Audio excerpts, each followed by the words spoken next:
একটা বেকারির দোকান আছে নাকি? হ্যাঁ এই সাইডে তো আছে। দেখি বেকারির দোকান, এই টোস্টটা দেখি তো।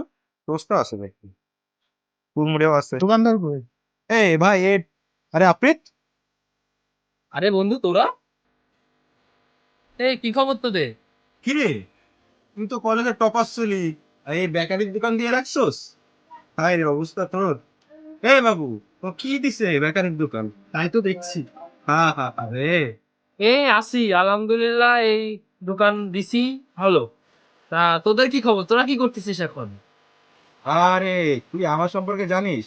আমি তো একটা কর্পোরেট জব করতেছি, ৮০,৫০০ টাকা স্যালারি মান্থলি। আর তোর কি অবস্থা বল দা? আমি একটা কর্পোরেট জবে আছি, ৬০,০০০ টাকা বেতন। হ্যাঁ। তোর এই দোকান থেকে কত ইনকাম হয়? ৫-১০ হাজার ৫,০০০ টাকা? টাকা। বন্ধু, তোরা আসলে না জেনে আমার সম্পর্কে এরকমটা মনে করিস না। তোরা যেটা ভাবতেছিস সেটা কিন্তু একদম না। তোরা জানিস, তোরা যে ইনকামটা মাসে করিস তার থেকে আমার মাসিক ইনকাম অনেক বেশি। তোরা না জেনে এরকম বলিস না। এখন আসছিস আমার দোকানে, বল কি নিবি? কি মাসিক ইনকাম? সবাই বলে কি? আরে বেটা, আমার আর কয়েক মাস পরে ১,০০,০০০ টাকা সুই সুই হয়ে যাবে। আর তোর কত হবে বলে দে? আরো ১০,০০০। আর তোর তোর তো হাইস্ট গেলি ১৫,০০০ টাকা হোক, আর তার থেকে বেশি কি হবে বল আমারে? কিছুই হবে না। না। বন্ধু, তোরা আর আমার লজ্জা দিস নি। আমি বলতে চাচ্ছিলাম না, তারপরেও বলি। হ্যাঁ, তোরা হয়তো পড়ালেখা শেষ করে অনেক বড় বড় জবে ঢুকেছিস, লাখ টাকা মতো বেতন পাচ্ছিস, কিন্তু তোরা হয়তো জানিস না এই শহরে হয়তো তোরা নতুন এসেছিস। একটু খোঁজ নিয়ে দেখ, আমার এই যে বেকারি না, এই শহরে আমার এরকম আরো 10টা বেকারি আছে। আমি তো আজকে এই বেকারিতে বসেছি, এই এখনই আমি আরো 10টা বেকারিতে যাবো আমি টাকা তোলার জন্য। তোদের ধারণা নেই, আমার প্রত্যেক মাসে মিনিমাম ৫ থেকে ৬ লক্ষ টাকা লাভ থাকে। আর তোদের তো মাসিক ইনকাম ১,০০,০০০ টাকা, ৮০,০০০ টাকা। ওটা তো আমার এমনি বাম হাতের ময়লার মতো চলে, বুঝেছিস? আমি বলতে চাইনি, কিন্তু তোদেরকে বললাম তোদের এই কথাবার্তার ধরন দেখে। কি বলিস?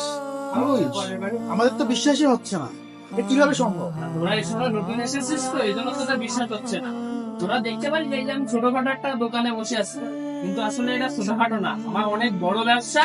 তোরা এই শহরে আরো কিছুদিন থাক, তাহলে তোরা বুঝতে পারবি আমার কত বড় ব্যবসা। বন্ধু মাফ করে দিস, ভুল বুঝে অনেক কিছু আরে বলে ফেলেছি। সমস্যা নেই, সমস্যা নেই, তোরা হয়তো জানতিস না এই জন্য এরকম ভুলটা করে ফেলেছিলি। আচ্ছা যাই হোক, দোকানে যখন এসেছিস তোরা এই টোস্টটা নিয়ে যা, তোরা খাস, ঠিক আছে? আর তুই একটা নে, তোরা খাস। হ্যাঁ, না দিলে চলতো বন্ধু, সমস্যা আসবি নেই। দোকানে, আসবি, ধন্যবাদ। সমস্যা নেই। হ্যাঁ, দোকানে আসবি তোরা, ঠিক আছে? আর কারোর সম্পর্কে একটা কথা বলি, শোন, কারোর সম্পর্কে না জেনে না বুঝে কখনো কোনো খারাপ মন্তব্য করবি না, বুঝেছিস? এতে আল্লাহও কষ্ট পায়, বুঝেছিস? তাহলে যা, আবার দেখা হবে। আসিস, এই শহরে তো তোরা আসছিস, আসিস আমার দোকানে, ঠিক আছে? ঠিক আছে বন্ধু। আচ্ছা, আসসালামু আলাইকুম। ওয়ালাইকুম আসসালাম। আচ্ছা। কে কত বেতন পায় সেটা নয়তো আসল, হালাল আয়ের পথে থাকুক সকলের শ্রদ্ধার ফসল।